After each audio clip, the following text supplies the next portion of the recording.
neither the Prime Minister who tabled it nor the official opposition who critiques it has found the courage to ask financially secure retirees to share equally in this national moment of sacrifice. That is the tension at the heart of the 2025 federal budget. The deficit we see today was decades in the making.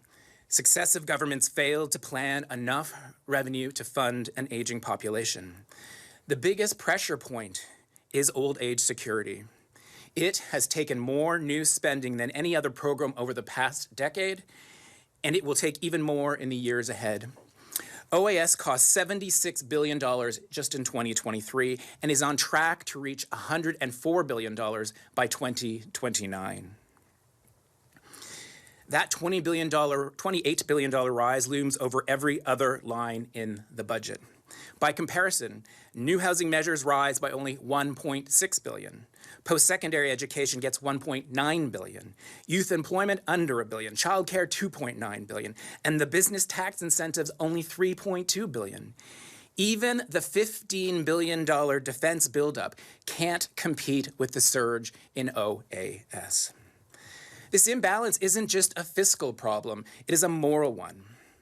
Ottawa claws back the Canada Child Benefit at $81,000 of household income, but lets old age security flow until $182,000 per retired couple. So middle income parents raising kids are asked to tighten their belts, while retired couples with six-figure incomes continue to collect 18 grand subsidies. That is not shared sacrifice. It's structural ageism against younger Canadians written into fiscal policy. The fix can be straightforward. Generation Squeeze and others have proposed a pragmatic reform. Start clawing back OAS at $100,000 of household income instead of $182,000 per retired couple. That single change would save about $7 billion a year. Enough to add $5,000 for every low-income senior to lift them above the official poverty measure. Enough to expand affordability measures in housing and childcare and post-secondary for younger kids. And enough to trim the deficit, all by slowing the growth of old age security. We also recommend repurposing the $7 billion spent each year on the age and pension income credits to help cover the accelerating costs of OAS.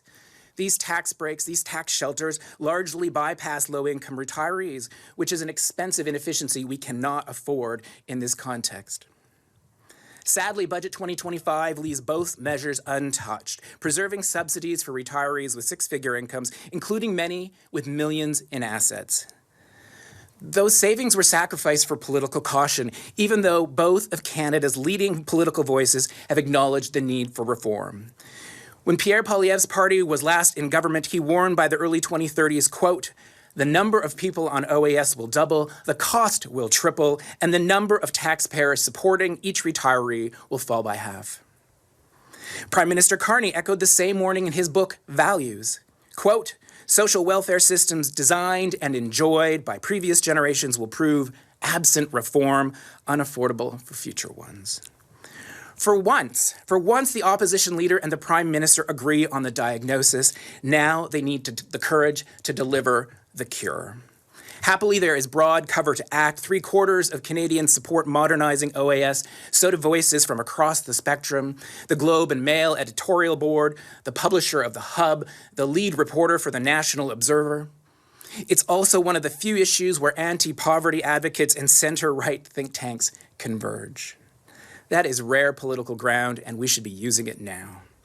This fiscal challenge ahead isn't just to balance the books. It's a challenge to rebalance the burdens of sacrifice, to make sure every generation gives and gets in fair proportion so we all leave a legacy of which we can be proud while directing scarce dollars where they do the most good. Thank you.